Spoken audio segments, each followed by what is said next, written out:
કેમ છો વિદ્યાર્થી મિત્રો? જ્ઞાન લાઈવ યુટ્યુબ ચેનલ ઉપર આપ સર્વે વિદ્યાર્થી મિત્રોનું હું મિલન પટેલ હાર્દિક સ્વાગત કરું છું. ફટાફટ લેક્ચરની લિંકને કહેવાય કે તૈયારી કરતા વિદ્યાર્થી મિત્રો સુધી પહોંચાડી દો. આપણે ભૂગોળનો જે ભણકાર સિરીઝ ચાલે છે એ ભૂગોળના ભણકારની સિરીઝ અંતર્ગત અગત્યના ટોપિકો વિશેની આપણે ચર્ચા કરીએ છીએ કે જેમાંથી એક્ઝામોની અંદર વારંવાર ક્વેશ્ચનો આવતા હોય છે. અને એના જ ભાગ સ્વરૂપે આજે આપણે કોની વાત કરવાના છીએ તો કે ઉત્તર ભારતના જે મેદાનો છે એ ઉત્તર ભારતના મેદાનો વિશેની ચર્ચાઓ કરવાના છીએ. આપણા હથિયારોને સજાવી લ્યો. આપણા હથિયારો બે જ છે, તમે હું બંને જાણીએ છીએ. એક તો પેન અને બીજું નોટ. શરત એક જ, હવેથી જ માર છે ને થંબનેલમાં લખાવીને જ આવું છે. એકમાત્ર શરત, પેન અને બુક લઈને આવવાનું, બાકી કશું વાત નહીં. બરાબર ને? ઉત્તર ભારતના મેદાનોની આપણે આજે ચર્ચા કરવાની છે. સાહેબ, ચર્ચા શું કામ કરવાની છે? તમે અગત્યનો ટોપિક કીધો, પણ શું કામ અગત્યનો છે તો કે જ્યારે આપણે હિમાલય ભણતા હતા ત્યારે મેં છેલ્લે શિવાલિક હિમાલય જ્યારે કમ્પ્લીટ થતો હતો ત્યારે મેં તમને કીધું હતું કે આ વિસ્તારની અંદર આ શિવાલિક પર્વત શ્રેણીના કારણે નૈઋત્યમાં જે કઈ મોસમી પવનો છે એ અહીંયા વરસાદ ઠાલવે છે, અને વરસાદ ઠાલવે છે જેના પરિણામે વૃક્ષોનું પ્રમાણ વધારે એટલે કે ફળદ્રુપ મેદાની પટ્ટો વધારે છે, જૈવ વિવિધતાનું પ્રમાણ વધારે જોવા મળે છે, અને એના થકી જ કહેવાય કે કૃષિ ઉત્પાદન પણ સારું થાય છે. પરિણામે ખેડૂતો માટે કહેવાય કે આ સારો વિસ્તાર છે, ઉપયોગી વિસ્તાર છે, રોજગારી સારી એવી પ્રાપ્ત થાય છે, જેના થકી કહેવાય કે અહીંયા વસ્તીનું પ્રમાણ એ વધારે, અને એટલા જ માટે ઉત્પાદન એ વધારે તો ભારત માટે અગત્યનો ભાગ એ બની જાય, અગત્યનો ભૂમિ ભાગ એ બની જાય કે જેના થકી કહેવાય કે ઘણા બધા લોકો કહેવાય કે આમાંથી આ વિસ્તારમાંથી રોજગારી મેળવે છે. ભાઈ, તો પરિણામે એ અગત્યના ભાગને જ ભણવો પડે ને. તો બની ગયો અગત્યતા ધરાવતો ભાગ, અને અગત્યતા ધરાવતો હોય તો આપણે એમની ચર્ચા કરવી પડે. સાહેબ, અગત્યની ચર્ચા કરવાની છે. તો જો ઉત્તર ભારતના મેદાનો વિશેની પહેલા આપણે પ્રાથમિક માહિતી લઈ લે કે મેદાનો કહેવાય કોને. આ પહેલો જ શબ્દ મેં તમને આગળ જ્યારે પર્વત ભણાવતો હતો ત્યારે કીધું હતું, કોઈ પણ આપણે ઊંચાઈ માપવી હોય, કોઈની વ્યાખ્યા આપવી હોય તો કોને ધ્યાનમાં લેવાય તો કે સાહેબ એમાં આપણે સમુદ્ર સપાટીને ધ્યાનમાં લઈએ. કોને? સમુદ્ર સપાટીને ધ્યાનમાં લઈએ. તો અહીંયા યાદ રાખવાનું છે એવો વિસ્તાર કે જે સમુદ્ર સપાટીથી કેટલો ઊંચાઈ ધરાવતો હોય તો કે સમુદ્ર સપાટીથી 150 મીટરથી લઈ 170 મીટરની ઊંચાઈ ધરાવતો જે ભૂમિ ભાગ છે એ ઊંચાઈ ધરાવતા ભૂમિ ભાગને આપણે શું કહીએ તો કે એને આપણે મેદાનો તરીકે ઓળખીએ છીએ. આ ભાગ કેવો હોય તો કે આ ભાગ સમતલ હોય. કેવો હોય? સમતલ ભૂમિ ભાગ હોય. અહીંયા તમને કોઈ એવો શંકુ વાળો ભાગ કે તીવ્ર ઢોળાવ વાળો ભાગ જોવા મળે નહીં, તો એ પર્વત થઈ જાય. તો એ શું થઈ જાય? પર્વત થઈ જાય. આ ભાગ કેવો હોય? આખો સમતલ ભૂમિ ભાગ હોય છે. તો આ મેદાનોની વ્યાખ્યા થઈ ગઈ. મેદાનો મૂળ રીતે કહેવાય કે કેવી રીતના બનતા હોય તો કે મોટે ભાગેના જે ભારતની અંદર જોવા મળતા મેદાનો છે એ મેદાનોની અંદર આપણને બે ભાગ જોવા મળે. કેવા? તો કે એક ભાગ છે જેને આપણે ઉત્તર ભારતના મેદાનો કહીએ, અને બીજો ભાગ જે આપણને જે ભાગ જોવા મળે છે એ કયો છે તો કે દક્ષિણ ભારતનો જે મેદાની પ્રદેશ છે. હવે અહીંયા ખાસ યાદ રાખજો, ઉત્તર ભારતનો જે મેદાની પ્રદેશ છે એ મુખ્યત્વે મોટે ભાગે શેનાથી બનેલો છે તો કે નદીઓના કાપથી બનેલો છે. શેનાથી? નદીઓના કાપથી બનેલો છે ભાઈ. અને દક્ષિણ ભારતનો જે મેદાની પ્રદેશ છે એ શેનાથી બનેલો છે તો કે ઈ જે છે એ ક્યાંક ને ક્યાંક ઉચ્ચ ભૂમિના ઉચકાવાથી બનેલો છે. શેનાથી? ભૂમિના ઉચકાવાથી બનેલો છે, જેને આપણે દખણનો ઉચ્ચ પ્રદેશ કહીએ છીએ. શું કહીએ છીએ? દખણનો ઉચ્ચ પ્રદેશ કહીએ છીએ. મોટે ભાગે આ જે મેદાનો છે એ શેના બનેલા છે તો કે એ જ્વાળામુખી ઉદ્ગારથી બનેલા છે ભાઈ. તો આ વસ્તુને યાદ રાખવાની. આપણે અહીંયા કોની વાત કરવાની છે તો કે આપણે અહીંયા ઉત્તર ભારતના મેદાનો વિશેની વાત કરવાની છે. ઉત્તર ભારતના મેદાનો ખાસ યાદ રાખજો ભાઈ. આ મેદાનો શેનાથી બનેલા છે તો કે નદીઓના કાપથી બનેલા છે. વિશાળ મેદાનો છે, નાના હુના મેદાનો નથી, વિશાળ છે. તમને પૂછે કે આ જે ઉત્તર ભારતના મેદાનો છે એમની લંબાઈ કેટલી છે તો યાદ રાખજો આમની લંબાઈ આપણને 2400 કિલોમીટર થી લઈ અને 3200 કિલોમીટર સુધીની લંબાઈ જોવા મળે. કેટલી? 2400 કિલોમીટર થી લઈ અને 3200 કિલોમીટરની આપણને કહેવાય કે આખે આખી પૂર્વ પશ્ચિમની જે લંબાઈ છે એ પૂર્વ પશ્ચિમની લંબાઈ આપણને જોવા મળે. તો અહીંયા લખી દઉં પૂર્વ પશ્ચિમ. આ વસ્તુ મગજમાં ઉતારવી પડે ભાઈ. વિશાળ મેદાની પટ્ટો છે. ઉત્તર ભારતના મેદાનોની અંદર કોનો સમાવેશ થાય એવું તમને પૂછે તો ઉત્તર ભારતના મેદાનોની અંદર સમાવેશ થતા મેદાનોના આપણે ભાગ પાડીએ ભાઈ. આપણે ભાગ પાડીએ. જેમ હિમાલયનું વિભાજન કર્યું હતું ને તો આવી રીતના અહીંયા વિભાજન થતું જોવા મળશે. ઉત્તર ભારતના જે મેદાનો છે એમનું વિભાજન મુખ્યત્વે બે રીતના થાય. એક જમીન આધારિત વિભાજન અને બીજું પ્રાદેશિક વિભાજન. એક જમીન આધારિત વિભાજન અને બીજું પ્રાદેશિક વિભાજન. પેલા અહીંયા તમને ખાલી નામ લખાવી દઉં છું, પછી દરેક ભાગને હું ડિટેલમાં ભણાવીશ. દરેક ભાગને હું ડિટેલમાં ભણાવીશ. જો જમીન આધારિત જે ભાગ છે, જમીન આધારિત જે વિભાજન છે એની અંદર આપણને 4 પ્રકાર જોવા મળે. કેવા? અહીંયા ખાલી નામ યાદ રાખો. ખાલી મને 2 મિનિટ આપો. કેટલી? 2 મિનિટ ખાલી આપો. હમણાં તમને બધું કન્ફ્યુઝન દૂર થઈ જશે. એમનો કહેતા સાહેબ તમે નામ આપીને ઉભા રહી ગયા, નહીં, બધું વસ્તુ ભણાવીશ બરાબર. પણ અહીંયા ધ્યાન પહેલા આપો. જમીન આધારિત મેદાનોની અંદર આપણને 4 પ્રકાર પડેલા જોવા મળશે. જેમની અંદર કોનો સમાવેશ થશે તો કે આપણે કહેશું ભાબરના મેદાનો આપણને જોવા મળશે. તરઈના મેદાનો આપણને જોવા મળશે. ખદરના મેદાનો અને આપણને જોવા મળશે બાંગરના મેદાનો. આવા 4 મેદાનોનો પ્રકાર છે. જમીન આધારિત વિભાજન છે. સમગ્ર માહિતી આપણે જોઈએ છે થોડીક જ વારમાં. પ્રાદેશિક વિભાજનની અંદર કેવા કેવા પ્રકાર પડશે તો કે પ્રાદેશિક વિભાજનની અંદર આવશે રાજસ્થાનનું મેદાન. શેનું? રાજસ્થાનનું મેદાન. એમની અંદર આવશે પંજાબનું મેદાન. શેનું? પંજાબનું મેદાન. આમની અંદર આવશે ગંગાનું મેદાન. અને આ જ ઉત્તર ભારતના મેદાનની અંદર આવશે બ્રહ્મપુત્રનું મેદાન. શેનું? બ્રહ્મપુત્રનું મેદાન. તો આટલા ભાગ આપણને પડે છે. એક પછી એકની વાત કરવી પડશે. પેલા સાહેબ ભાગ પાડ દો. પેલા આપણે જમીન આધારિત મેદાનોની વાત કરીએ, પછી આપણે પ્રાદેશિક મેદાનોની વાત કરીએ. ડન છે? અહીંયા સુધી ડન છે? વ્યવસ્થિત રીતે એક વખત લખી લો.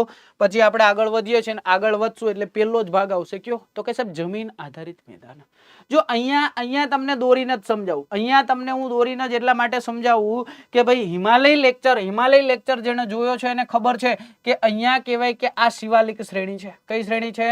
શિવાલિક શ્રેણી છે. આ શિવાલિકની ઉપર આપણને કહેવાય કે લઘુ હિમાલય જોવા મળતો હતો, એમની ઉપર આપણને બૃહદ હિમાલય જોવા મળતો હતો, એમની ઉપર આપણને ટ્રાન્સ હિમાલય જોવા મળતો હતો. હવે પરિસ્થિતિ કેવી બને તો કે તમે હું બંને જાણીએ છીએ કે આ બૃહદ હિમાલયની ઊંચાઈ આપણને સરેરાશ 6000 મીટરની જોવા મળે છે. એટલે કે બહુ ઊંચાઈ છે. ત્યાંથી ઉદ્ભવતી નદીઓ તીવ્ર ઢોળાવને કારણે કહેવાય કે નીચે આવશે અને ત્યાર પછી તો કે શિવાલિક પર્વત શ્રેણી સાથે આવશે. આ જ્યારે તીવ્ર ઢોળાવ ઉપરથી આવતી હશે નદીઓ ત્યારે એમની ગતિ કેવી હશે તો કે ગતિ બહુ જ હશે. એટલે કે વધુ હશે ભાઈ. અને અતિશય પાણીનો પ્રવાહની ગતિ હોય તો તમને હું બંને જાણીએ છીએ ભલભલા તણાઈ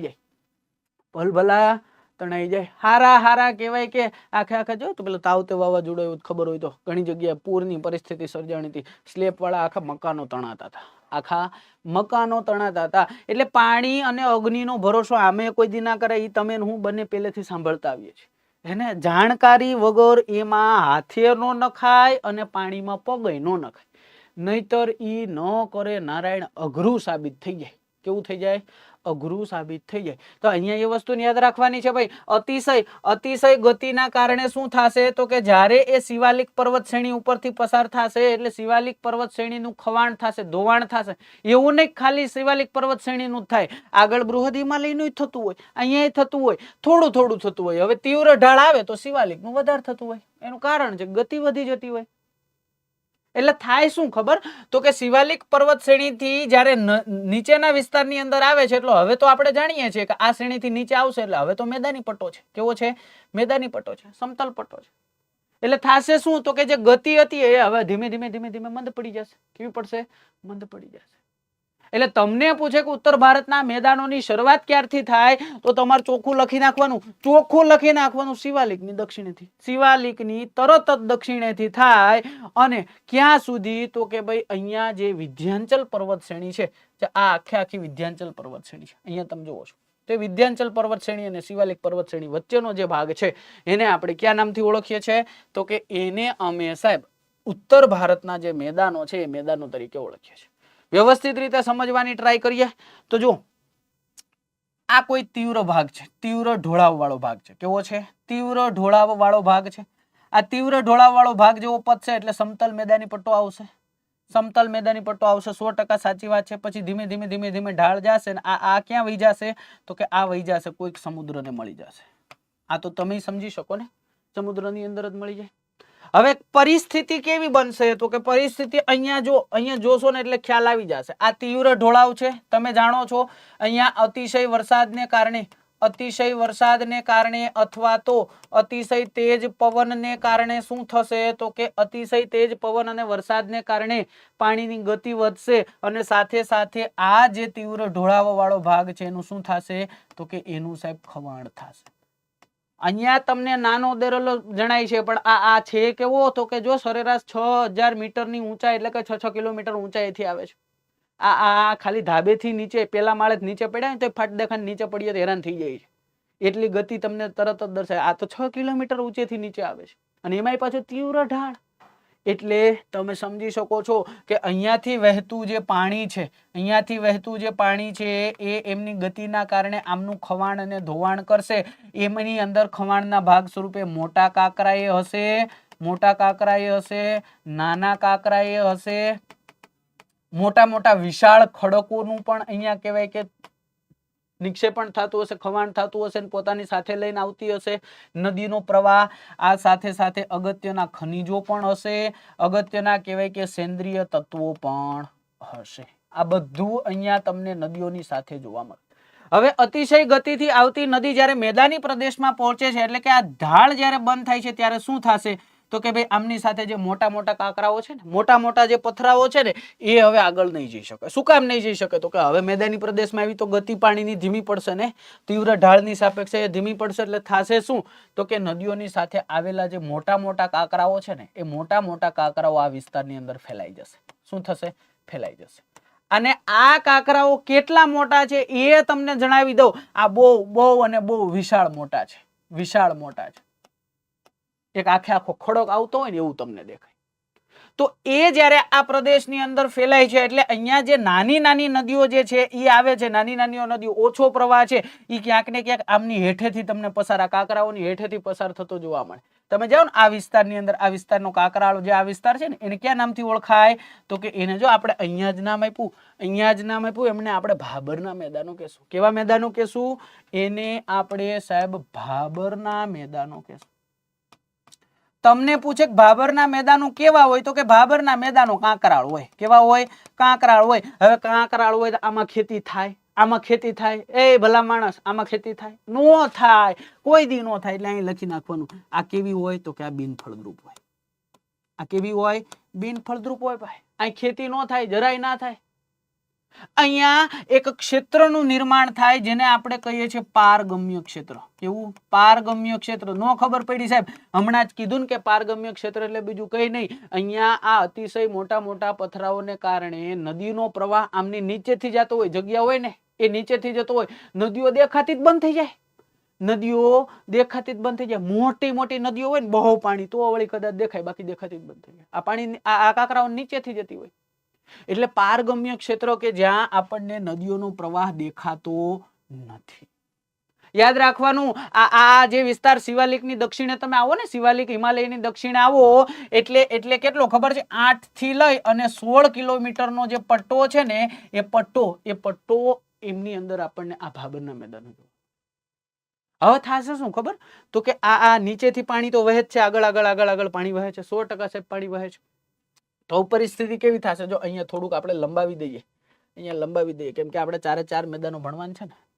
જો આવી રીતના ક્યાંક જશે, અહીંયા કહેવાય કે સમુદ્ર આપણે રાખીએ, જેનાથી આપણે વ્યવસ્થિત બધી વસ્તુઓ લખી શકીએ. બરાબર? ચાલો, હવે શું થશે? તો કે ભાઈ હવે ધીમે ધીમે નીચેથી જે પાણી વહે છે એ તો આગળ વધવાનું જ છે. એ પાણી આગળ વધશે એટલે ક્યાં જશે? તો કે આગળ વધશે એટલે આગળના વિસ્તારમાં આવશે. હવે અહીંયા ખાસ મગજમાં ઉતારજો, અહીંયા તો મોટા મોટા કાંકરાઓ જ નિક્ષેપિત થયા છે. હજી આ પ્રવાહની સાથે નાના નાના કાંકરાઓ, સેન્દ્રિય પદાર્થો, ખનિજો, આ બધું તો છે જ. હજી ગતિ સાવ થોડી ધીમી પડી ગઈ છે. એ નદીને ભાઈ સમુદ્ર સુધી પૂગવાનું છે એટલે ગતિ જ જોઈએ ને, ગતિ તો જોઈએ જ. એટલે થાશે શું ખબર? જ્યારે આ નદી આ માર્ગે હાલે છે ને, એટલે પોતાના સાથે જે નાનો કાપ છે, કેવો નાનો કાપ છે, સેન્દ્રિય પદાર્થો છે, તત્વો છે, કાદવ કીચડ છે, એક જ ભાષામાં કહું લ્યો, કાદવ કીચડ જે છે ને, એ કાદવ કીચડ એમને આ વિસ્તારની અંદર પાથરશે. અને એ કાદવ કીચડ વાળા મેદાનો જે આપણને બને છે, એ મેદાનોને આપણે કેવા કહીએ છીએ? તો કે એને આપણે તરઈના મેદાનો કહીએ. કેવા? તરઈના મેદાનો કહીએ ભાઈ. કાદવ કીચડ વધારે છે, આર્દ્રતાનું પ્રમાણ વધારે છે, એટલે કે ભેજનું પ્રમાણ અહીંયા વધારે જોવા મળે છે. કાદવ કીચડની અંદર સાહેબ સેન્દ્રિય તત્વો એ આવી જાય, એમની અંદર સાહેબ ખનિજો એ આવી જાય, અને અગત્યના પોષક તત્વો એ આવી જાય. ભેજનું પ્રમાણ વધારે હોય, ખનિજોનું પ્રમાણ વધારે હોય તો સાહેબ વિવિધ વનસ્પતિઓ અહીંયા હોય કે ન હોય? વિવિધ વનસ્પતિઓ અહીંયા હોય કે નહીં સાહેબ? 100% હોય. અને વિવિધ વનસ્પતિઓ હોય તો એમના ઉપર નિર્ભરિત અલગ અલગ જીવો પણ અહીંયા હોય કે નહીં? 100% અલગ અલગ જીવો. તો આ અલગ અલગ જીવો અને અલગ અલગ વનસ્પતિઓ, એને તો આપણે જૈવ વિવિધતા કહીએ છીએ. શું કહીએ છીએ? એને તો આપણે જૈવ વિવિધતા કહીએ છીએ. તો આ જે એવા મેદાનો છે કે જ્યાં આપણને સૌથી વધારે જૈવ વિવિધતા જોવા મળે છે. તો આ વસ્તુને યાદ રાખવાની. અહીંયા આપણને શું સૌથી વધારે જૈવ વિવિધતા જોવા મળતો? આ એ જ પ્રદેશ છે કે જેને મેલેરિયા ઝોન પણ કહેવાય. કેવો? મેલેરિયા ઝોન તરીકે પણ ઓળખવામાં આવે છે. જીવજંતુઓનું પ્રમાણ એ વધારે. આ વસ્તુને અહીંયા યાદ રાખો સાહેબ. અહીંયા કૃષિ થાય તો કે દેશ આઝાદી પહેલા અહીંયા કૃષિ નહોતી થતી. કેમ? તો કે આપણી પાસે ટેકનોલોજી નહોતી. પણ આઝાદી પછી ધીમે ધીમે ટેકનોલોજી આવી, એટલે અત્યારે આ વિસ્તારની અંદર ટેકનોલોજીના માધ્યમથી ડાંગર અને ઘઉં જેવી ખેતી કરી શકાય.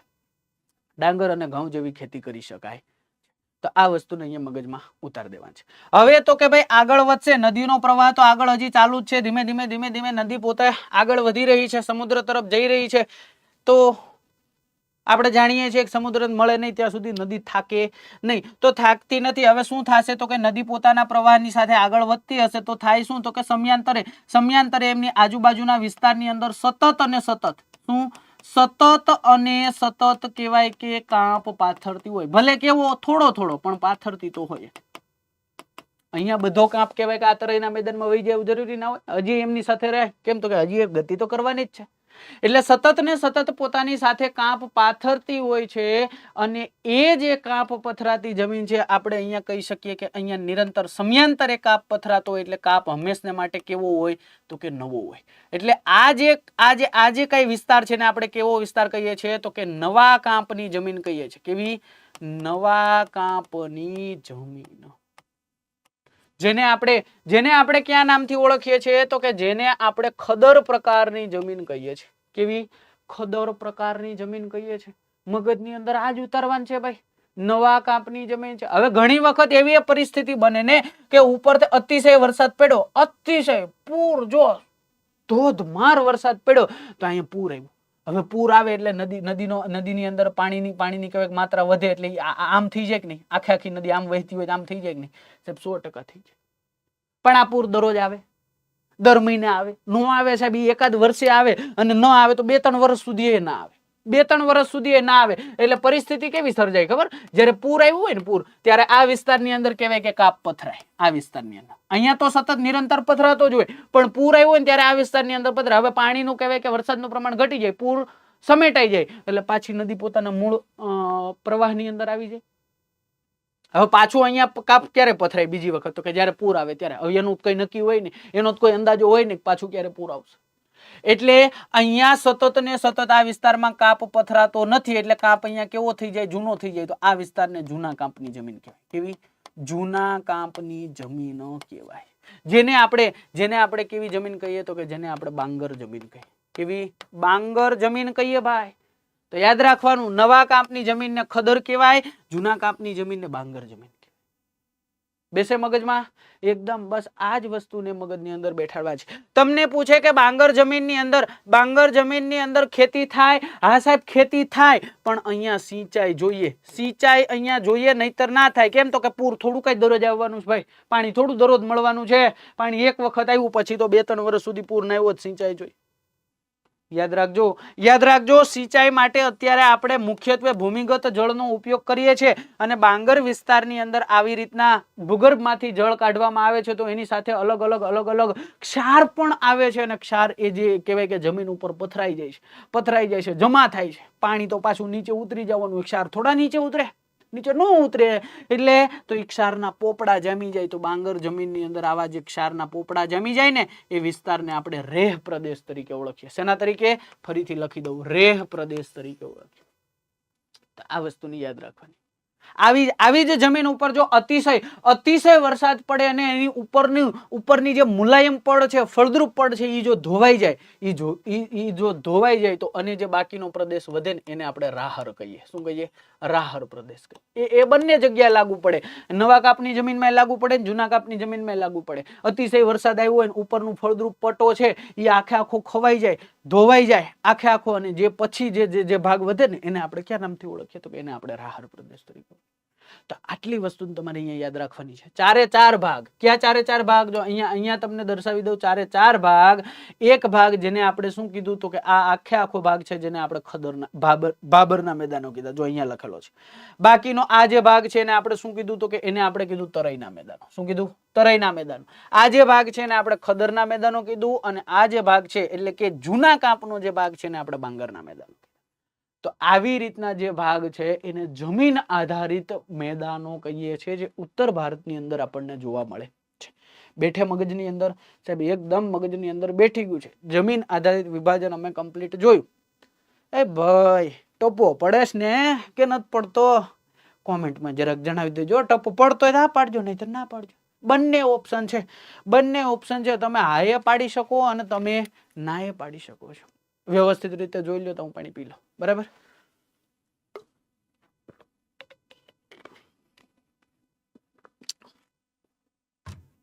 ચાલ, તો આટલી વસ્તુને અહીંયા યાદ રાખવાની છે. જેવા આગળ વધશું, જમીન આધારિત વિભાજન આપણે જોયું. હવે પ્રાદેશિક વિભાજન આવે. પ્રાદેશિક વિભાજનની અંદર તો કે પ્રાદેશિક વિભાજનની અંદર સાહેબ આપણે તમે આગળ જેમ ભાગ કીધા હતા એવા 4 ભાગ આપણે જોયા હતા. રાજસ્થાનનું મેદાન, પંજાબનું મેદાન, ગંગાનું મેદાન અને બ્રહ્મપુત્રનું મેદાન. એક પછી એકની વાત કરાય ને સાહેબ, બધું એકાર ખવાય નહીં. એક પછી એકની વાત કરાય 100% સાચી વાત છે. આપણે ક્યાં એકાર ખાવું? હાલો એક પછી એકની વાત કરીએ. જો પ્રાદેશિક વિભાજનની અંદર પેલા કોની વાત કરીએ? તો અહીંયા લખી દઉં. આપણે પેલા વાત કરશું રાજસ્થાનના મેદાન. કોની? રાજસ્થાનનું મેદાનો. આ રાજસ્થાનના મેદાન વિશેની વાત કરીએ તો સ્વાભાવિક છે સાહેબ, આપણે ભારતના પશ્ચિમ ભાગની અંદર આવવું પડશે, અને પશ્ચિમ ભાગની અંદર આવવું હોય તો પહેલા સાહેબ નકશાની અંદર અમારે દર્શાવવું પડે, તો જ અમને ખબર પડે, નહીતર પડે નહીં. તો આ રહ્યું આખું ભારત. આ જો આખું ભારત. આપણે આટલી જ જરૂર છે ને? આપણે આટલી જ જરૂર છે. આ આખો ભાગ, રાજસ્થાનનો ભાગ તમે હવે દર્શાવી શકશો સાહેબ. અહીંયા એક પર્વત શ્રેણી છે. બોલે તો સાહેબ અમે એને અરવલ્લી કહીએ. શું કહીએ? અરવલ્લી જ કહીએ અમે એને. અને અરવલ્લી પર્વત શ્રેણીની તમે પશ્ચિમી ભાગની અંદર જાવ એટલે આ આખો જે ભાગ છે, આ આખો ભાગ જેને અમે શું કહીએ? તો કે એને અમે સાહેબ રાજસ્થાન કહીએ. શું કહીએ? રાજસ્થાન. આ રાજસ્થાનની અંદર તમે જાશો એટલે તમને અહીંયા 2 મેદાની પટ્ટા જોવા મળશે. કેટલા? તમને અહીંયા 2 મેદાની પટ્ટા જોવા મળશે. ક્યાં ક્યાં 2 મેદાની પટ્ટા જોવા મળશે? તો કે એક તો આ આખે આખો મેદાની પટ્ટો, આ આખે આખો મેદાની પટ્ટો અને આ નીચેનો આખે આખો મેદાની પટ્ટો. સાહેબ શું ખબર ના પડી? જરાક અમને વ્યવસ્થિત સમજાવો તો. જો અહીંયા ધ્યાન રાખો, આ જે મેદાની પટ્ટો છે એને આપણે કહીએ છીએ રણ. તમને ખ્યાલ છે અહીંયા મોટે ભાગે આ વિસ્તારની અંદર રણ જોવા મળે. તો રણને આપણે મરુસ્થલીય ભૂમિ કહીએ. તો આ મરુસ્થલીય મેદાન. કેવા? મરુસ્થલીય મેદાન. અને આ નીચેનો જે ભાગ છે, આ નીચેનો ભાગ છે એને આપણે કહીએ છીએ કેવા? તો કે એને આપણે કહીએ છીએ બાંગરના મેદાનો. કેવા? બાંગરના મેદાનો. હમણાં જ ભણી ગયા હો. બાંગરના મેદાનો, જૂના કાંપના મેદાનો, બસ તો યાદ છે. કેવા છે? યાદ છે. બંને મેદાનોને આપણે વ્યવસ્થિત રીતે જોઈએ. સૌ પ્રથમ કોની વાત કરીએ? તો કે મરુસ્થલીય જે મેદાન છે એમની વાત કરીએ. જો અહીંયા લખી દો, મરુસ્થલીય મેદાન. હવે મરુસ્થલીય મેદાનની અંદર જાવ એટલે સૌથી વધારે શું જોવા મળે? તો કે રેતી અને રેતીના ઢુવા. શું જોવા મળે? રેતી અને રેતીના ટુવા આપણને સૌથી વધારે જોવા મળે. ભાઈ એ જ હોય ને રણમાં. શું હોય ભાઈ? રણમાં બીજું કઈ ન હોય. આ વિસ્તારની અંદર સાહેબ વરસાદ ના હોય. પેલા હું તમને જણાવી દઉં અહીંયા વરસાદ કેટલો પડે ખબર? તો કે વરસાદ અહીંયા યાદ રાખજો 25 સેન્ટીમીટર કરતા પણ ઓછો પડે. કેવો? 25 સેન્ટીમીટર કરતા પણ ઓછો વરસાદ અહીંયા પડે છે. તો સાહેબ ખેતી થાય? નો થાય ભાઈ. ખેતી ક્યાંથી થાય? વરસાદ ના હોય તો. પણ કરવી જ છે અમારે ધરાર કરવી છે. તો ધરાર કરવી હોય ને તો સિંચાઈ જોઈએ. શું જોઈએ? ધરાર કરવી હોય ને તો સિંચાઈ જોઈએ. અને સિંચાઈથી ખેતી થાય. પણ સાહેબ સિંચાઈ અહીંયા ક્યાંથી લાવવી? અહીંયા ક્યાંથી લાવવી? તો કે ભારત સરકારે એમના માટેના પ્રયત્નો કર્યા છે. અહીંયા સતલજ નદીથી એક કહેવાય નહેર લાવ્યા છીએ આપણે. આ નહેર લાવ્યા છીએ જેનું નામ છે ઇન્દિરા ગાંધી નહેર. કેવી? ઇન્દિરા ગાંધી નહેર. ઇન્દિરા ગાંધી નહેર ભાઈ યાદ રાખવી પડે હો. 650 કિલોમીટરની લંબાઈ ધરાવતી આ નહેર ભારતની નહીં વિશ્વની સૌથી લાંબી નહેર છે. કેવી? વિશ્વની. જો યાદ રાખવાના. આ પૂછાય છે. આવું જ પૂછાય. તો આ નહેરના માધ્યમથી અહીંયા ખેતી થાય. અને ખેતી કેવી થાય? તો કે સાહેબ બાજરો વવાય. બાજરો વવાય જે ઓછા પાણીએ થાય. નહીતર તો આ અઘરું પડે ને ભાઈ. અહીં ડાંગર વાવીને બેહોતી કેમનું ભેગું કરવું? મને જરાક કયો. નો ભેગું થાય. નો થાય એટલે નો થાય. તો આ યાદ રાખવાનું. બાજરો અહીંયા થાય. વાવવું હોય સાહેબ બીજું અમારે એક ને એક નથી વાવવું, બીજું વાવવું હોય જુવાર વવાય. હજી એથી વિશેષ હાલો મૂકો આપું મકાઈ વવાય. પછી હવે બીજું કઈ ન વાવતા હો ભાઈ. હવે મહેરબાની કરી દેજો. આટલું જ વાવજો, નહીતર નુકસાનીમાં જાશો. કેમાં જાહો? નુકસાનીમાં જાહો. આ વસ્તુને યાદ રાખવાની. આ કેવા મેદાનો છે? મરુસ્થલીય મેદાનો છે. પછી તમે એમનાથી નીચે આવો એટલે આ જે ભાગ છે આ ભાગ એને કહેવાય આપણે બાંગરના મેદાનો. બાંગરના મેદાનોની અંદર સાહેબ ખેતી થાય. આ થાય શું કામ? તો કે અહીંયા તો એક કુદરતી સ્ત્રોત છે જેને આપણે શું કહીએ છીએ? તો કે જેને આપણે લુણી નદી કહીએ. શું કહીએ? લુણી નદી કહીએ. તો યાદ રાખવાનું બાંગરના મેદાનોની અંદર કુદરતી કોઈ પાણીનો સ્ત્રોત ખરા? તો કે હા, કુદરતી પાણીનો સ્ત્રોત અહીંયા આપણને જોવા મળે જેને આપણે કહીએ છીએ લુણી નદી.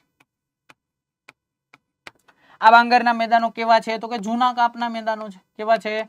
જૂના કાપના મેદાનો છે. તો આ વસ્તુને પણ તમારે યાદ રાખવું.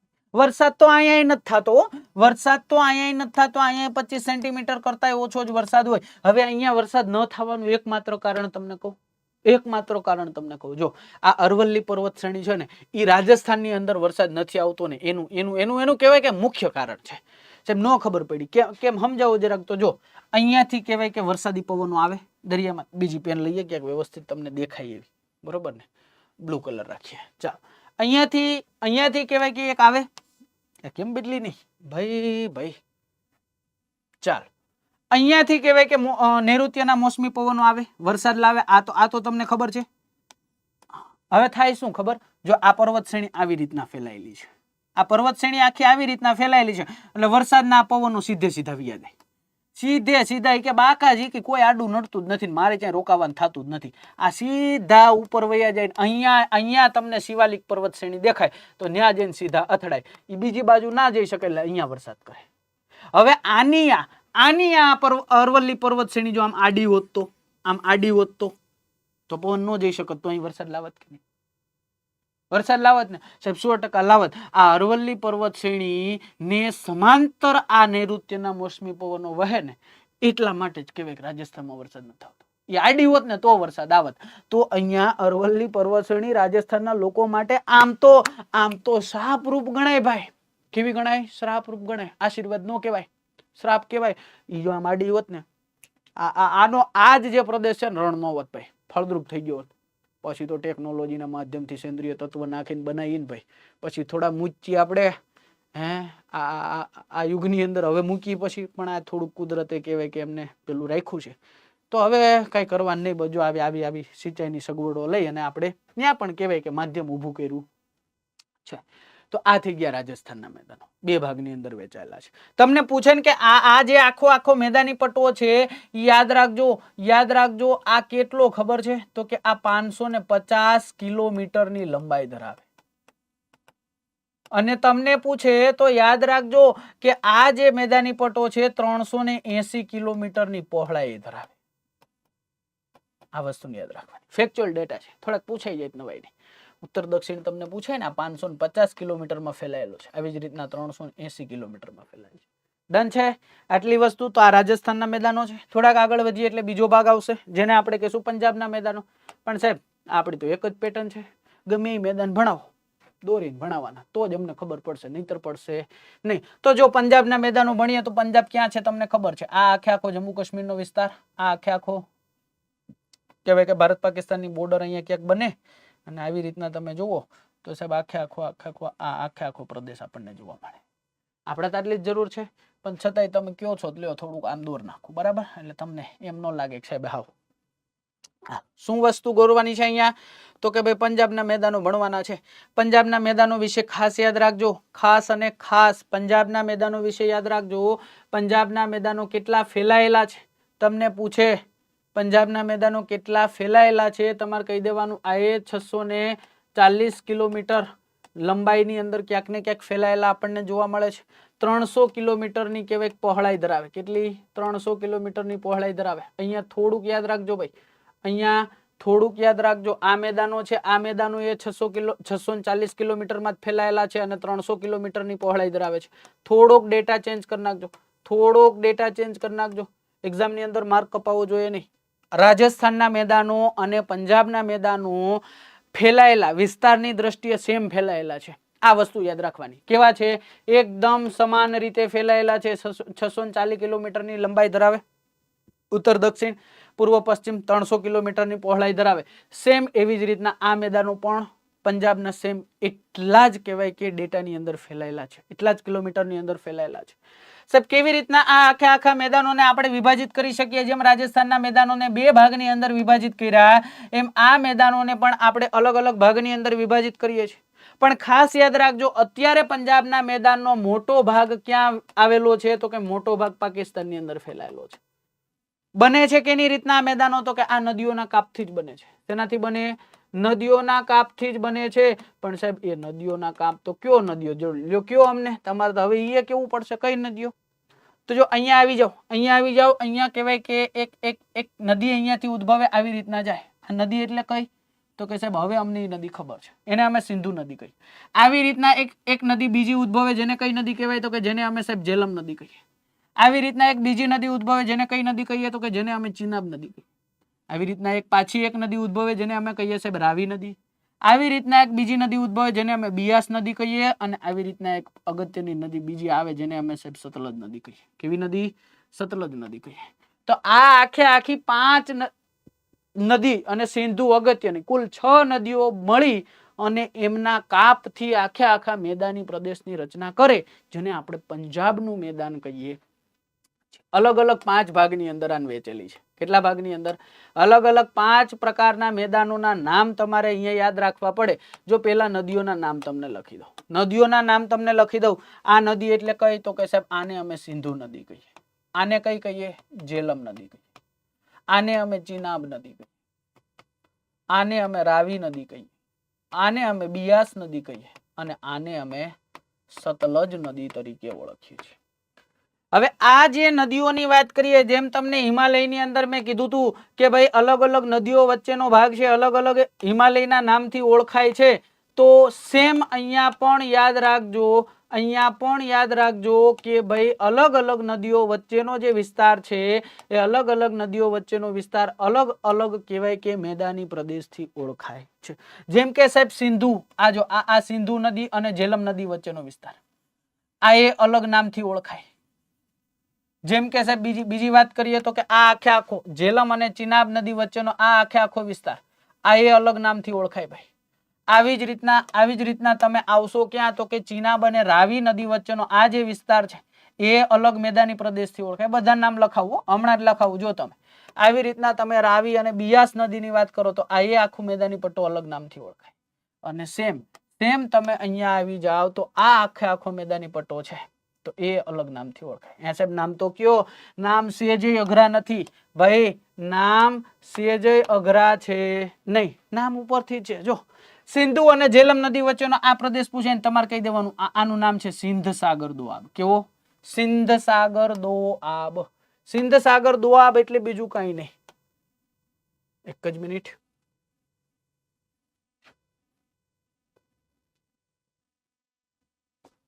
ચાલ, આ કયો દોઆબ છે? સિંધ સાગર દોઆબ.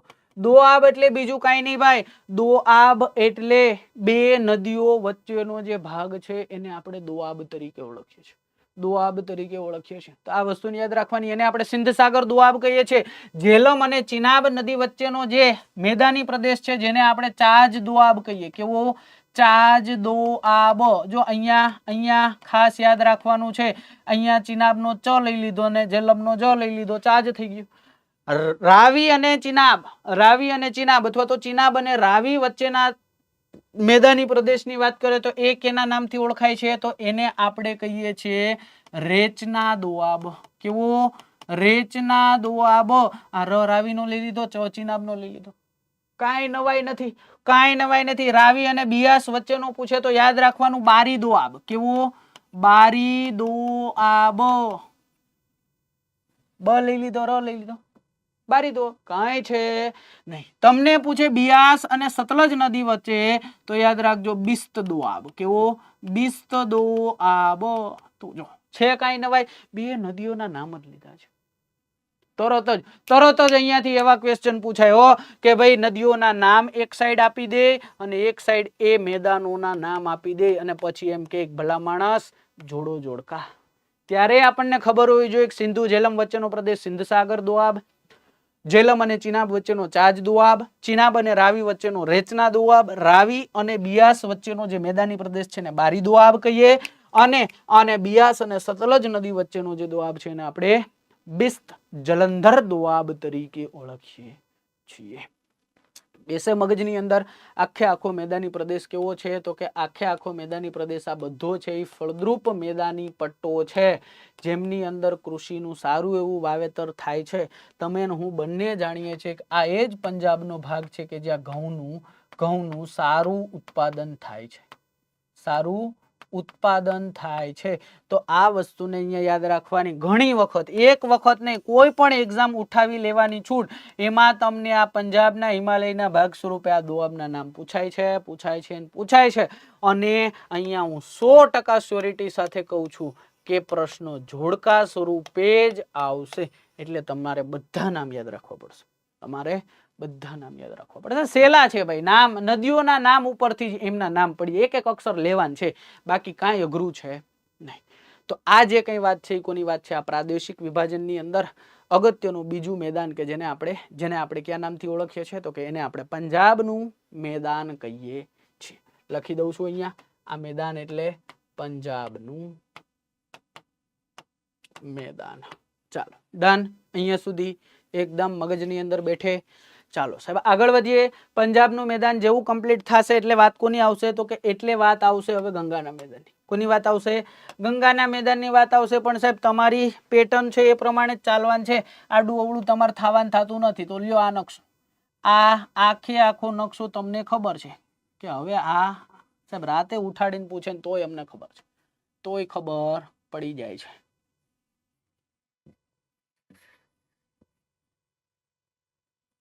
રેડી? આપણે તો ઉત્તર ભારતની જ જરૂર છે ને, બાકી ક્યાં આપણે કઈ જરૂર છે? તો જો અહીંયા તમે જાણો છો કે આખે આખી એક નદી હે ને વિશાળ જે આવી રહી છે નદી, એટલે આ નદી છે, ક્યાંક ને ક્યાંક આ નદી છે, નદી ખબર છે તમને 100%, જેને આપણે ક્યાં નામથી ઓળખીએ છીએ? તો કે સાહેબ એને આપણે મા ગંગા તરીકે ઓળખીએ છીએ. શેના તરીકે? મા ગંગા તરીકે ઓળખીએ છીએ. આ નદી વિશાળ છે, તમને ખબર છે 2525 કિલોમીટરની લંબાઈ ધરાવે, એટલે પોતાની સાથે ઘણો બધો કાપ લાવતી હશે. વિશાળ મેદાનનું નિર્માણ કરતી હોવાના કારણે, વિશાળ મેદાનનું નિર્માણ કરતી હોવાના કારણે આ જે મેદાનો છે એને આપણે 3 ભાગની અંદર વેચીને ભણીએ છીએ. કેટલા ભાગની અંદર? 3 ભાગની અંદર વેચીને ભણીએ છીએ. જો આ આખે આખો મેદાની પટ્ટો છે, હાઇલાઇટર કરી દો એટલે તમને વધારે મગજની અંદર બેસી જાય. હાઇલાઇટર કરી દો. જો આ આખે આખો મેદાની પટ્ટો આપણે ભણવાની વાત કરવાની છે, એમને મગજની અંદર ઉતારવાની વાત કરવાની છે. આ આખે આખો મેદાની પટ્ટો તમે જોઈ શકો છો. ચાલ, જો ભણવા માટે આ મેદાની પટ્ટાને આપણે 3 ભાગની અંદર વેચી નાખીએ છીએ. કેટલા ભાગની અંદર? 3 ભાગની અંદર વેચી નાખીએ છીએ. ક્યાં 3 ભાગ? તો કે જો આવી રીતના એક ભાગ પાડી દીધો, આવી રીતના બીજો ભાગ પાડી દીધો, આવી રીતના 3 ભાગની અંદર આપણે આ મેદાની પટ્ટાને વેચીને ભણવાનો છે, જેનું નામય આપણે આપી દઈએ. જેનું નામય આપણે આપી દઈએ. શું નામ આપશું? તો કે એકને કહેશું આપણે ઉત્તર ગંગાના મેદાનો. કેવા? ઉત્તર ગંગાના મેદાનો. બીજો ભાગ છે જેને આપણે કહેશું મધ્ય ગંગાના મેદાનો.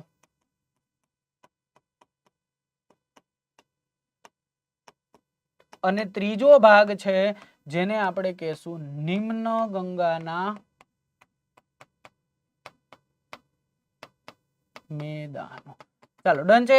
એક પછી એક મેદાનો વિશેની ચર્ચા કરવા મળીએ. સાહેબ 100% ચાલુ થઈ જાવ. હાલો અમાર તો ચાલુ થઈ જાવ, તમે બસ ઈ જ જોવાનું છે. મળો એક પછી એક ડેટા. કેવા મળો? તો કે જો ઉત્તર ભારતની અંદર ગંગાના મેદાનોમાં ઉત્તર ગંગાના જે મેદાનો છે મુખ્યત્વે શેનાથી નિર્મિત થાય છે? તો કે આ રે ગંગા નદી, એમની સહાયક આ રે યમુના નદી, અહીંયા રે આ રામગંગા નદી, આ રે ગોમતી નદી, અને આ રે અહીંયા ઘાઘરા નદી. આ 4 નદીઓના કાપથી કહેવાય ઉત્તર ગંગાના મેદાનો બને છે. કઈ કઈ નદી? તો કે યમુના, લખતા જાજો, રામગંગા, ગોમતી નદી, અને બીજી કઈ? તો કે ઘાઘરા નદી. આટલી નદીઓના કહેવાય કે કાપના નિક્ષેપણથી ઉત્તર ગંગાના મેદાનો બને છે. યાદ રાખજો 550 કિલોમીટરની આ કહેવાય કે લંબાઈ ધરાવે છે આ મેદાનો, અને ખાસ યાદ રાખજો 380 કિલોમીટરની પહોળાઈ ધરાવે છે. આ મગજની અંદર ઉતાર દેજો ભાઈ. તમને પૂછે બીજા કોઈ મેદાનો? તો કે હા, અહીંયા રહેલું જે આગ્રાનું મેદાન છે એ આનો જ ભાગ છે. અહીંયા રહેલું જે રોહિલખંડનું મેદાન છે એ રોહિલખંડનું મેદાન પણ આનો જ ભાગ છે. મતલબ અહીંયા 2 અન્ય મેદાનો સમાવેશ થાય. એક તો આગ્રાનું મેદાન અને બીજું તો કે રોહિલખંડનું મેદાન. એનું રોહિલખંડનું મેદાન. તો એ કેનો ભાગ છે? તો કે સાહેબ એ બધો ઉત્તર ગંગાના જે મેદાનો છે એ ઉત્તર ગંગાના મેદાનોનો ભાગ છે. તો આ વસ્તુને અહીંયા યાદ રાખી લેવાની. પછી કોનો વારો આવે? તો કે સાહેબ મોટી બેનના લગ્ન થઈ ગયા, નાની બેનનો વારો આવે. પછી સૌથી નાની બેનનો વારો આવે. તો મોટી બેનને લગ્ન કરાવીને પરણાઈ દીધી, વળાઈ દીધી. હવે વારો આવ્યો મધ્ય ગંગાના મેદાનો, એટલે કે વચલેરી બેનનો. બરાબર? મધ્ય ગંગાના મેદાનોની અંદર અહીંયા તમે આવો તો અહીંયા તમને એક નદી જોવા મળે જેનું નામ છે શું? તો કે ગંડક નદી. અને અહીંયા બીજી એક નદી જોવા મળે જેનું નામ છે કોશી નદી. તો યાદ રાખજો અહીંયાથી એક બીજી નદી આવે જેનું નામ છે સોણ નદી. તો આ જે મેદાનો છે મધ્ય ગંગાના ઈ શેનાથી નિર્મિત થયા છે? તો એ નિર્મિત થયા છે ગંડક, કોશી અને સોણ નદીના કાપથી નિર્મિત થયેલા છે. ખાસ યાદ રાખજો, મગજની અંદર ઉતાર દેજો. આ એ જ કોશી નદીની વાત કરું છું જેને આપણે બિહારનો શોક કહીએ. શું કહીએ? બિહારનો શોક કહીએ છીએ ભાઈ. આ નદીને યાદ રાખજો ગંગા નદી તંત્રની સૌથી મોટી સહાયક નદી છે. કેવી છે? ગંગા નદી તંત્રની સૌથી મોટી સહાયક નદી છે. લાંબી પૂછે તો યમુના છે. લાંબી પૂછે તો કઈ છે? લાંબી પૂછે તો યમુના છે. 1375 કિલોમીટરની લંબાઈ ધરાવે. પણ મોટી જળ જથ્થાની દ્રષ્ટિએ ગંગા નદી તંત્રની સૌથી મોટી નદી પૂછે તો કઈ છે? તો ઈ છે આ કોશી નદી. 730 કિલોમીટર લાંબી છે, વધારે નહીં.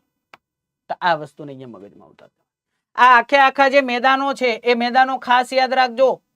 મેદાનો ખાસ યાદ રાખજો આ 600 કિલોમીટરની કહેવાય કે લંબાઈ ધરાવે છે આ મેદાનો અને સાથે સાથે 330 કિલોમીટરની પહોળાઈ પણ ધરાવે છે તો પૂછાઈ જાય તો નવાય નહીં ડન છે સાથે સાથે યાદ રાખજો મધ્ય ગંગાના જે મેદાનો છે એમને અન્ય કયા નામથી ઓળખવામાં આવે છે તો આ જ મેદાનને અવધનું મેદાન પણ કહેવાય તેનું અવધનું મેદાન પણ કહેવાય આ જ મેદાનને મગધનું મેદાન પણ કહેવાય અને ખાસ યાદ રાખજો આ જ મેદાનને મિથિલાનું મેદાન પણ કહેવાય તેનું મિથિલાનું મેદાન પણ કહેવાય મિથિલા યાદ આવે એટલે તમને એક વસ્તુ યાદ આવે રાજા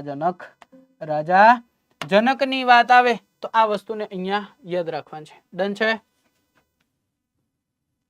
ચલ શું યાદ આવશે રાજા એક જ મિનિટ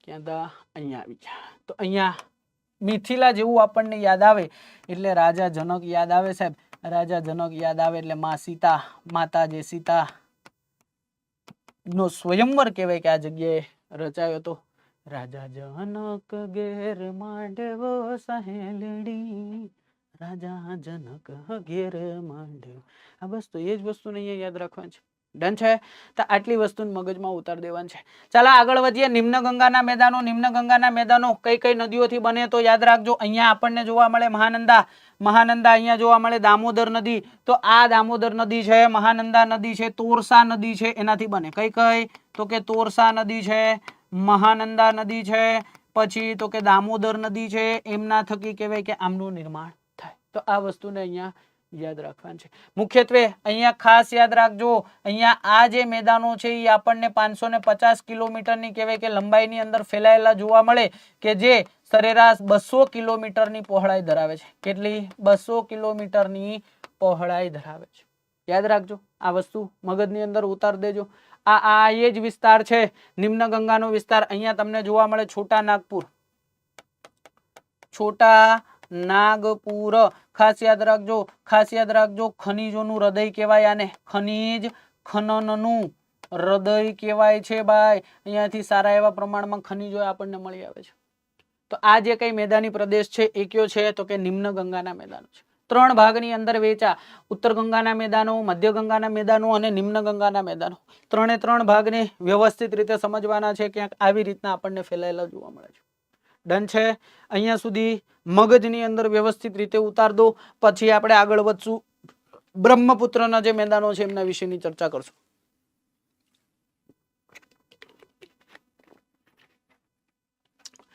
ગંગાના મેદાનો ક્યાં ફેલાયેલા છે તમને પૂછે લખી નાખવાનું શિવાલિકની દક્ષિણે ક્યાં શિવાલિકની દક્ષિણે અને સાહેબ વિધ્યાંચલની ઉત્તરે આ મેદાનો ફેલાયેલા છે તો આ વસ્તુને તમારે યાદ રાખી લેવાની બાકી કાંઈ જરૂર જણાતી નથી ચાલો આગળ વધીએ બ્રહ્મપુત્રના મેદાનો વિશેની વાત કરશું પણ સાહેબ બ્રહ્મપુત્રના મેદાનોની વાત કરો એ વાત સાચી પણ અમને નકશા સિવાય ના ખબર પડે હવે આપણે પૂર્વના પશ્ચિમના નકશાની જરૂર નથી હવે આપણે પૂર્વ તરફના નકશાની જરૂર છે તો આપણે એમના વિશેની કંઈક વાત કરીએ જો આવી રીતના છે હા જો સાહેબ આ 100% આ કાક આવું જ છે આખું બાંગલું અને નીચે જ ચાલુ થઈ જાય અહીંયા તો કે એક નદી પસાર થાય સાહેબ કઈ નદી છે તો કે જો અહીંયાથી નીકળે ચેમયોંગ ડુંગ પ્લુંગ નામના ગ્લેશિયર માંથી એક નદી નીકળે અને આ નદી આવી રીતના પસાર થાય ને આવી રીતના હા વહી ગઈ બાંગ્લાદેશની અંદર વહી ગઈ ડન કઈ નદી છે તો કે સાહેબ આ બ્રહ્મપુત્ર જ છે બ્રહ્મપુત્ર નદી છે ખાસ યાદ રાખજો 2900 કિલોમીટરની લંબાઈ ધરાવતી આ નદી કે જે ભારતની સૌથી મોટી નદી કેવી છે ભારતની સૌથી મોટી જો મોટી અને લાંબીમાં ફેર હોય લાંબી એટલે લંબાઈની દ્રષ્ટિએ મોટી એટલે જળ જથ્થાની દ્રષ્ટિએ યાદ રાખજો અહીંયા આપણે શું ભણવાનું છે તો કે આપણે ભણવાનું છે બ્રહ્મપુત્રના મેદાનો શેના બ્રહ્મપુત્રના મેદાનો જેમનો મોટો ભાગ તમે જોઈ શકો છો અહીંયા જોઈ શકો છો કે અસમની અંદર ફેલાયેલો હોવાથી શેની અંદર અસમની અંદર ફેલાયેલો હોવાથી આપણે આ મેદાનોને કયા નામથી ઓળખીએ છીએ તો કે એને આપણે અસમના મેદાનો પણ કહીએ છીએ. જેના અસમના મેદાનો તરીકે પણ ઓળખીએ છીએ. તો આ વસ્તુને યાદ રાખવાની. શું છે સાહેબ વિશેષતા શું છે તો કે આ જે બ્રહ્મપુત્રના મેદાનો છે એ ત્રણ બાજુથી પર્વતથી ઘેરાયેલા છે. સાહેબ કેમ ખબર પડે તો જો અહીંયા ધ્યાન, અહીંયા આ હિમાલય છે, બૃહદ હિમાલય. ઉત્તરે શું છે તો કે ઉત્તરે બૃહદ હિમાલય છે. અહીંયા તમે જુઓ, અહીંયા આ મેઘાલયનો વિસ્તાર છે. આ મેઘાલયના વિસ્તારની અંદર અહીંયા ગારો, ખાસી અને જૈંતિયા ટેકરી આપણને જોવા મળે. તો દક્ષિણે શું છે તો કે દક્ષિણે ગારો, ખાસી અને જૈંતિયા ટેકરી છે. આવી રીતના અહીંયા તમે જુઓ તો અહીંયા તમને ઉત્તર પૂર્વીય હિમાલય જોવા મળે અને ઉત્તર પૂર્વીય હિમાલયના ભાગ સ્વરૂપે અહીંયા એક શ્રેણી છે જેનું નામ છે પતકાઈ બૂમ. શું છે? પતકાઈ બૂમ નામની શ્રેણી આપણને જોવા મળે છે. તો અહીંયા તમે ચોખ્ખું લખી શકો શું તો કે આ ત્રણેય બાજુથી પર્વતોથી ઘેરાયેલ છે. એ તમને નામ હવે ખબર છે. વિશેષતા લખવું હોય એટલે લખાવી દો. લ્યો, ઉત્તરે, દક્ષિણે અને પૂર્વ. ઉત્તરે તો કે ભાઈ બૃહદ હિમાલય. શું છે? બૃહદ હિમાલય. દક્ષિણે તો કે ગારો, ખાસી અને જૈંતિયા. અને પૂર્વમાં તો કે પૂર્વમાં પતકાઈ બૂમ શ્રેણી. તો આ ત્રણેય બાજુ ઘેરાયેલ છે. યાદ રાખવાનું, આ વસ્તુ યાદ રાખવાનું. અહીંયા જ અસમની અંદર જાવ એટલે આ મેદાનમાં તમને અહીંયા એક દ્વીપ જોવા મળે જેનું નામ છે માંજુલી નામનો દ્વીપ. ખાસ યાદ રાખજો, માંજુલી નામનો દ્વીપ એ ભારતનો સૌથી મોટો નદીકૃત દ્વીપ છે. કેવો? સૌથી મોટો નદીકૃત દ્વીપ તમને પૂછે તો એ કયો છે તો એ આ માંજુલી છે. વિશેષતાની વાત જણાવી દઉં, આ દ્વીપ જે છે એ વિશ્વનો સેકન્ડ લાર્જેસ્ટ કહેવાય કે નદીકૃત દ્વીપ છે. એટલે તમને સીધો જ મગજમાં ક્વેશ્ચન થશે તો ફર્સ્ટ કયો છે ખબર? માર્જો. કયો છે? માર્જો નામનો દ્વીપ જે છે એ નદીકૃત વિશ્વમાં સૌથી મોટો દ્વીપ. પણ આપણે આમની જરૂર છે. શું કામ? તો કે ભારતમાં છે અને ભારતની કોમ્પિટિટિવ એક્ઝામની આપણે તૈયારી કરીએ છીએ. આ પૂછાય. બરાબર છે. જાણીને આશ્ચર્ય થશે, આ માંજુલી દ્વીપ છે ને 2016 ની અંદર આસામ સરકારે આને જિલ્લો જાહેર કરેલો છે ભાઈ. આ જિલ્લો જાહેર કરેલ છે. તો આ વસ્તુ પણ યાદ રાખવાની, મગજમાં બેસે એકદમ. અહીંયા આ જ નદી ઉપર અહીંયા સદિયાથી લઈ અને ઘુબરી સુધી આપણને જોવા મળે નેશનલ વોટર હાઈવે નંબર 2. ક્યાંથી ક્યાં સુધી તો કે સદિયાથી લઈ અને ઘુબરી સુધી. તરત ક્વેશ્ચન થાય છે પેલો ક્યાં છે તો કે હલ્દીયાથી લઈને પ્રયાગરાજ સુધી ગંગા નદી ઉપર. બીજો અહીંયા છે, યાદ રાખજો, 891 કિલોમીટરની લંબાઈ ધરાવે. આજે નેશનલ વોટર હાઈવે નંબર 2 છે ને. તો આ બધી વિશેષતાઓ તમને આ મેદાનની અંદર જોવા મળે ભાઈ. ફળદ્રુપ મેદાની પટ્ટો છે, એમાં કાંઈ શંકાનું સ્થાન છે નહીં. તો આટલી વસ્તુઓ તમારે કોના ભાગ સ્વરૂપે યાદ રાખવાની છે તો કે સાહેબ બ્રહ્મપુત્રના જે મેદાનો છે એ બ્રહ્મપુત્રના મેદાનોના ભાગ સ્વરૂપે યાદ રાખવાની છે. બોલો, બેસે મગજમાં? એ ભલા માણસ, ટપો પડે કે નહીં? જવાબ તો દો. હા, જવાબ કેમ દેવું સાહેબ તો કે જવાબ કોમેન્ટમાં દેશું. કેમાં દેશું? કોમેન્ટમાં વ્યવસ્થિત રીતે જવાબ આપી દો. એટલે આવા કહેવાય કે લેક્ચરો તમારા માટે આપણે લાવતા રહીએ. હા ને, કેટલું ઉપયોગી સાબિત થશે એ તો તમે બધા લેક્ચરો જોઈ લેશો ને ભાઈ. એટલે તમને મગજની અંદર બેઠી જશે કે ભાઈ અમે જે અગત્યના ટોપિકો ભણ્યા ને એમાંથી ક્વેશ્ચન એક્ઝામમાં આવે ને એટલે હવે અમે એમને ડીલ કરી શકશું અને કરી જ શકશું. તો ઉત્તર ભારતનો જે મેદાની પ્રદેશ છે, ઉત્તર ભારતના મેદાની પ્રદેશ વિશે તમારે આટલી વસ્તુઓને યાદ રાખવાની છે, મગજની અંદર બેઠાડ દેવાની છે. ક્યાંય એક પણ ડેટા મિસ થવો જોઈએ ના. ચાલો, ડન છે.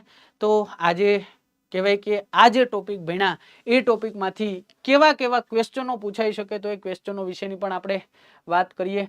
સાહેબ 100% જો અહીંયા ખાસ યાદ રાખજો, તમે બધી વસ્તુઓ ભણી જ ગયા છો, પણ છતાંય અહીંયા તમને કહી દઉં છું કે ભાઈ તમે જે જવાબ આપો છો એ તમારે કેવી રીતના આપવાનો છે. તો કે પહેલા નંબરનો ક્વેશ્ચન, એમનો જવાબ એ આવતો હોય તો એ, બી આવતો હોય તો બી, સી આવતો હોય તો સી અને ડી આવતો હોય તો ડી. આવી રીતના તમારે જવાબ દેવાનો છે. વિડીયોને પોઝ કરી દેજો, વ્યવસ્થિત રીતે ક્વેશ્ચનને સમજી લેજો ને પછી એમનો જવાબ દેજો.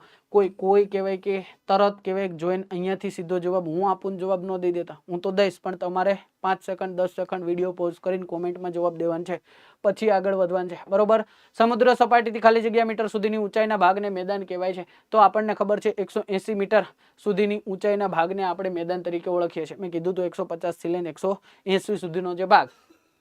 ચાલો, ભારતીય ભૂપૃષ્ઠનો સૌથી નવીનતમ ભાગ કયો છે? કેમ ખબર પડે ભારતીય ભૂમિનો સૌથી નવીનતમ ભાગ? તો કે ભાઈ સાહેબ પેલા તો બે પ્લેટ ટકરાણી, એટલે કહેવાય કે બે પ્લેટ જ્યારે ટકરાણી ત્યારે કહેવાય કે અહીંયા ક્યાંક ને ક્યાંક કહેવાય કે હિમાલયનું નિર્માણ આ વિસ્તારની અંદર થયું. હવે એ વિસ્તારમાંથી નદીઓ આવી, ક્યારે હિમાલય નિર્માણ થયું ત્યાર પછી એ વિસ્તારમાંથી નદીઓ આવી અને એ નદીઓના કાંપથી કહેવાય કે અહીંયા મેદાનની રચના થઈ. એટલે પેલા હિમાલય બન્યો અને ત્યાર પછી આ મેદાનો બન્યા. મતલબ કે એ થઈ ગયું સૌથી નવીનતમ ભાગ કયો છે. સૌથી છેલ્લે કયો બન્યો છે? તો કે ઉત્તર ભારતના મેદાનો બન્યો છે. ચાલો, ત્રીજા નંબરનો ક્વેશ્ચન. રાજસ્થાનના મેદાનમાં કુદરતી પાણીનો એકમાત્ર સ્ત્રોત કઈ નદી છે? તો કે તમે જાણો છો, તમે જાણો છો. શું જવાબ આવશે? તો કે ભાઈ અહીંયા તમારો જવાબ આવશે લુણી નદી. ચાલો, નીચેની જોડી અને યોગ્ય રીતે જોડવાનું છે. મેં કીધું તું જોડકું જ આવશે. મેં તમને ચોખ્ખું કીધું જોડકું જ આવશે અને આ તમારા ઉપર છોડું છું. આખું જોડકું તમારા ઉપર છોડું છું. સિંધુ જેલમ, જેલમ ચિનાબ, ચિનાબ રાવિન, રાવી બિયાસ. બરાબર છે. ચાલો, ભણાવી દીધી છે બધી વસ્તુઓને. આગળ વધીએ. રોહિલખંડનું મેદાન કયા મેદાનનો ભાગ છે? સમજાવી દીધું છે. હમણાં થોડીક વાર પહેલા જ ભણાવ્યું છે, તો એ વસ્તુને યાદ રાખવાની છે. ચાલો, અહીંયા ઉપરી ગંગા તમારો જવાબ કોમેન્ટની અંદર દેવાન છે. ભાઈ સિદ્ધતથી દેવાન છે અને પોતાની જાતને બેવકૂફ બનાવ્યા વગર, સાચો જોયા વગર જવાબ દેવાન છે. ચાલો, મધ્ય ગંગાના મેદાનને અન્ય કયા નામથી ઓળખવામાં આવે છે? તો કોશીનું મેદાન, અવધનું મેદાન, મગધનું મેદાન કે આપેલ તમામ જવાબ આવશે. ઉત્તર ભારતના મેદાનોની સરેરાશ લંબાઈ કેટલી જણાય છે? તો કે ઉત્તર ભારતના જે મેદાનો છે, મેં તમને શરૂઆત ક્યારે મેદાનોની કરી ત્યારે જ કીધું હતું 2400 થી લઈ અને 3200 કિલોમીટર સુધીની. 8મા નંબરનો ક્વેશ્ચન. બ્રહ્મપુત્ર મેદાનોને અન્ય કયા નામથી ઓળખવામાં આવે છે? સાહેબ મોટો ભાગ અસમની અંદર ફેલાયેલો છે, જેના થકી આપણે એમને અસમના મેદાનો પણ કહીએ છીએ. સાહેબ મેલેરિયા ઝોન તરીકે કોને ઓળખવામાં આવે છે? 100% સાહેબ તરાઈના મેદાનોને. અમને ખબર છે કાદવ કીચડ વાળો વિસ્તાર છે, જૈવ વિવિધતા વાળો વિસ્તાર છે. એને આઝાદી બાદ કહેવાય કે ડાંગર ઘઉંની ખેતી કરવામાં આવી છે. તો જવાબ શું બની જાય? તો કે તરાઈના મેદાનો બની જાય. આગળ 10મા નંબરનો ક્વેશ્ચન. જૂના કાપની જમીનને કયા નામથી ઓળખવામાં આવે છે? તો કે જૂના કાપની જમીનને બાંગરના નામથી ઓળખવામાં આવે છે. તો આ 10 ક્વેશ્ચનો તમારે યાદ અહીંયા રાખવાના. દર લેક્ચરની અંદર આપણે 10 ક્વેશ્ચનો એટલા માટે પૂછીએ છીએ, એટલા માટે લાવીએ છીએ કે જેના થકી આપણે જે ભણ્યા એમાંથી ક્વેશ્ચનો તમે હેન્ડલ કરી શકો છો કે નહીં. આ તમારી પ્રેક્ટિસ માટે છે, ન કે તમારી ઇન્ફોર્મેશન માટે. એનું કારણ છે કે ઇન્ફોર્મેશન તો તમે પહેલા જ ભણી ગયા. આ તમારી પ્રેક્ટિસ માટે છે, એટલા માટે સીધો જવાબ જોઈને દેવો નહીં. પેલા વિડીયોને પોઝ કરી દેવાનો, પછી જવાબ કોમેન્ટમાં દેવાનો અને પછી જોઈ લેવાનો. બરાબર છે. ચાલો, તો આ જે કંઈ આજે આપણે આ સેશનની અંદર વાત કરી એ તમામ વાત એટલે કે સાહેબ ઉત્તર ભારતના જે મેદાની પ્રદેશ છે, જે ભારતનો સૌથી નવીનતમ ભાગ છે, તો એમના વિશેની ચર્ચા કરી દીધી. ડન છે અહીંયા સુધી? એકદમ મગજમાં બેસે છે સાહેબ? એકદમ મગજની અંદર બેસતું હોય તો કોમેન્ટની અંદર તમારો પ્રતિસાદ જણાવી દેવાનો છે. તમને જેવો લેક્ચર લાગ્યો હોય, સારો લાગ્યો હોય સારો કહેવાનું, ન લાગ્યો હોય તો ખરાબ કહેવાનું. બંને ઓપ્શન છે. બરાબર છે. વ્યવસ્થિત રીતે મગજની અંદર બેઠાડી દો. તૈયારીની અંદર ક્યાંક ને ક્યાંક કહેવાય કે આ ડેટાને તમને બહુ કામમાં લાગશે, એ હું શ્યોર છું. ડન. તો આજે અહીંયા સુધી રાખીએ છીએ. ત્યાં સુધી જોડાયેલા રહો, જોતા રહો. જય હિન્દ, જય ભારત.